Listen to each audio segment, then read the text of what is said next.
Hello students, how are you? Welcome to SVS English classes. We are here to start video number 8, the last video of the lesson Albert Einstein at school. You can take it that way if you wish, Einstein. The head teacher was not mincing word. The head teacher मुख्य अध्यापक was not mincing words का meaning है स्पष्ट रूप से कह रहा था। अध्यापक प्रधानाध्यापक स्पष्ट रूप से कह रहे थे कि you can take it that way if you wish, Einstein. Einstein, यदि तुम चाहते हो तो इस बात को इस प्रकार ले सकते हो। The simplest thing will be for you to go of your own accord, and then the question won't arise. प्रधानाध्यापक ने कहा the simplest thing will be, सरलतम बात यह होगी, सबसे अच्छी बात यह होगी कि you to go off on your accord. On your accord means अपनी इच्छा के अनुसार, accord means इच्छा, कि आप अपनी इच्छा के अनुसार यहाँ स्कूल को छोड़कर चले जाओ। And then the question won't arise, और फिर निष्कासन का प्रश्न उठेगा ही नहीं। देखिए, हेड टीचर प्रधानाध्यापक एल्बर्ट आइंस्टाइन को क्या सलाह देते हैं कि भाई आइंस्टाइन, सबसे अच्छी बात तो ये होगी कि तुम खुद ही अपनी मर्जी से अपनी इच्छा के अनुसार स्कूल छोड़कर चले जाओ, और फिर उसके पश्चात जो निष्कासन का प्रश्न है वो उठेगा ही नहीं। कोई नहीं कहेगा कि हाँ, एल्बर्ट आइंस्टाइन को स्कूल से निष्कासित कर दिया गया है। But said Albert, what crime have I committed? Albert ने प्रधानाध्यापक से पूछा, परंतु व्हाट क्राइम, क्राइम इज अपराध, हैव आई कमिटेड मैंने किया है, लेकिन मैंने अपराध क्या किया है जो मुझे निष्कासित किया जा रहा है और मैं अपनी इच्छा से चला जाऊंगा तो निष्कासन का प्रश्न भी नहीं उठेगा। तो फिर हेड टीचर कहते हैं, your presence in the classroom makes it impossible for the teacher to teach and for the other pupils to learn. Head teacher ने कहा, your presence in the classroom, कक्षा में तुम्हारी उपस्थिति, मेक्स बना देती है, इट इम्पॉसिबल असंभव, फॉर द टीचर टीचर को, टू टीच पढ़ाने के लिए, एंड फॉर अदर पीपल्स और अन्य छात्रों को, अन्य विद्यार्थियों को, टू लर्न सीखने का। प्रधानाध्यापक ने आइंस्टाइन से कहा, कक्षा में तुम्हारी उपस्थिति अध्यापक को पढ़ाने और अन्य छात्रों को याद करने, पढ़ने का कार्य असंभव बना देती है। यानी कि जब तुम कक्षा में उपस्थित होते हो तो न तो टीचर ठीक से पढ़ा पाता है और न अन्य विद्यार्थी पढ़ पाते हैं। यू रेफ्यूज टू लर्न, तुम याद करने से मना कर देते हो, तुम पढ़ने से मना कर देते हो।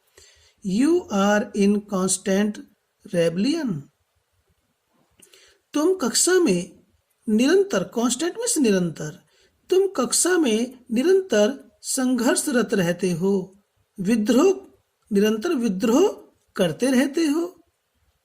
And no serious work can be done while you are there, while जब यू आर देयर, जब तुम कक्षा में होते हो तो नो सीरियस वर्क, कोई भी गंभीर कार्य नहीं, कैन बी डन, किया जा सकता है। प्रधानाध्यापक ने आइंस्टाइन से कहा कि भाई जब तुम कक्षा में होते हो तो कोई भी गंभीर कार्य नहीं हो सकता है। Albert felt the medical certificate almost burning a hole in his pocket. Albert felt, Albert ने महसूस किया कि द मेडिकल सर्टिफिकेट, चिकित्सा प्रमाण पत्र, ऑलमोस्ट लगभग, burning a hole in his pocket, उसकी जेब को जला करके सुराख कर रहा है। मीन्स एल्बर्ट ने महसूस किया कि उसे उस चिकित्सा प्रमाण पत्र को तुरंत ही अपने मुख्याध्यापक के सामने प्रस्तुत कर देना चाहिए। एल्बर्ट ने महसूस किया कि उसे अपने चिकित्सा प्रमाण पत्र को तुरंत ही अपने मुख्याध्यापक के सामने प्रस्तुत कर देना चाहिए। I was going to leave anyway, he said, उसने कहा कुछ भी हो। I am going to leave, मैं इस स्कूल को छोड़कर जा रहा हूं। Then we are in agreement, at least Einstein the head said. प्रधानाध्यापक ने कहा, आइंस्टीन, तो फिर कम से कम हम दोनों इस बात से सहमत हैं। कम से कम, हेड टीचर ने, प्रधानाध्यापक ने आइंस्टीन से कहा। For a moment Albert was tempted to tell the man what he thought of him and of his school. For a moment, एक पल के लिए, एक क्षण के लिए, एल्बर्ट was tempted. एल्बर्ट प्रेरित हुआ, was tempted प्रेरित हुआ, to tell कहने के लिए, the man उस व्यक्ति से। वास्तव एक पल के लिए एल्बर्ट उस व्यक्ति से, किस व्यक्ति से? प्रधानाध्यापक से। प्रधानाध्यापक से ये कहने के लिए लालायित हुआ कि what he thought of him, कि वह उसके बारे में, and of his school, और उसके स्कूल के बारे में वह क्या सोचता है। एल्बर्ट एक पल के लिए, एक क्षण के लिए प्रधानाध्यापक से ये कहने के लिए लालायित हुआ कि वह प्रधानाध्यापक के बारे में और उसके स्कूल के बारे में क्या सोचता था या क्या सोचता है। देन फिर क्या होता है students? Then he stopped himself, फिर उसने अपने आप को ऐसा कहने से रोक लिया। उसने नहीं कहा विदाउट अनदर वर्ड, बिना किसी दूसरे शब्द के, बिना दूसरा शब्द कहे, होल्डिंग हिज हेड हाई, यानी कि आइंस्टाइन ने प्रधानाध्यापक के बारे में और उसके स्कूल के बारे में एक भी शब्द नहीं बोला। Holding his head high, he stalked out. Holding his head high, अपने सिर को ऊंचा करके, गर्व के साथ ऊंचा करके, he stalked out, he walked out with pride, वह गर्व के साथ वहां से बाहर चला गया। He walked straight on out of the school where he had spent 5 miserable years without turning his head to give it a last look. इस स्कूल को अंतिम बार देखने के लिए जहां he had spent 5 miserable years, जहां उसने 5 कष्टदायी वर्ष व्यतीत किए थे, को विदाउट टर्निंग हिज हेड, बिना देखे ही वह सीधा स्कूल से बाहर चला गया। He walked straight on out of the school, वह सीधे ही उस स्कूल से बाहर चला गया। Where he had spent 5 years, जहां पर उसने 5 कष्टदायी वर्ष व्यतीत किए थे, विदाउट टर्निंग हिज हेड, और बिना देखे to give it a last look, उसे अंतिम बार देखने, यानी कि उस स्कूल को अंतिम बार देखने के लिए जहां पर उसने 5 कष्टदायी वर्ष व्यतीत किए थे की ओर देखे बिना ही वह उससे बाहर सीधा चला गया। He could not think of anyone he wanted to say goodbye to. He could not think of anyone. वह किसी भी ऐसे व्यक्ति के बारे में नहीं सोच सका। He could not think, वह नहीं सोच सका, of anyone, किसी भी ऐसे व्यक्ति के बारे में। He wanted to say goodbye. He wanted, वो चाहता था, to say, कहना, goodbye, to, अलविदा।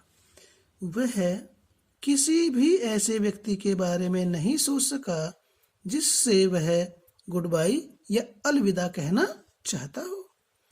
Indeed, Yuri was almost the only person in Munich he felt like before he left the town. Indeed, वास्तव में इन म्यूनिख, सारे म्यूनिख में Yuri ही एकमात्र ऐसा व्यक्ति था जिसे वह शहर छोड़ने से पहले मिलना पसंद करता। He had come to hate almost as much as the school. और वह भी, कौन, यूरी भी स्कूल को उतनी ही घृणा करता था जितनी आइंस्टीन करता था। Elsa was back in Berlin.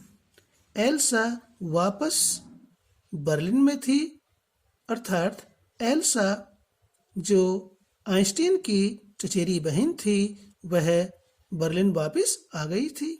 And he had no other real friends, और वहां पर उसका कोई सच्चा मित्र या वास्तविक मित्र नहीं था। Goodbye and good luck said Yuri when he left. जब एल्बर्ट आइंस्टाइन वहां से रवाना हुआ इटली में मिलान के लिए रवाना हुआ, तो यूरी ने कहा अलविदा एंड गुड लक, तुम भाग्यवान बनो, भाग्य तुम्हारा साथ दे, तुम्हारे ऊपर भाग्य की वर्षा हो। You are going to a wonderful country I think. मेरा विचार है, आई थिंक मेरा विचार है, मेरा मानना है कि तुम एक आश्चर्यजनक देश में जा रहे हो।